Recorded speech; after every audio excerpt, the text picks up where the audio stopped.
Hey there, folks! Welcome back to our channel. Today, we're diving deep into the world of Honda, a brand synonymous with reliability and innovation.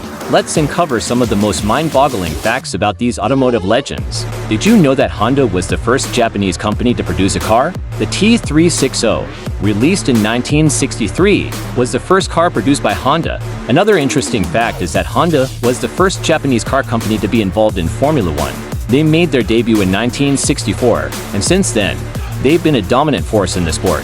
Honda is also known for their groundbreaking technology, such as the VTEC engine, which was introduced in the 1989 Civic. This engine revolutionized the way cars were designed, and it's still used in many Honda vehicles today. Honda's commitment to safety is also noteworthy. They were the first company to introduce the ACE Advanced Compatibility Engineering body structure, which significantly improves safety in frontal collisions. Lastly, Honda is also known for their environmental efforts. They were the first company to introduce a hybrid vehicle, the Insight, in 1999.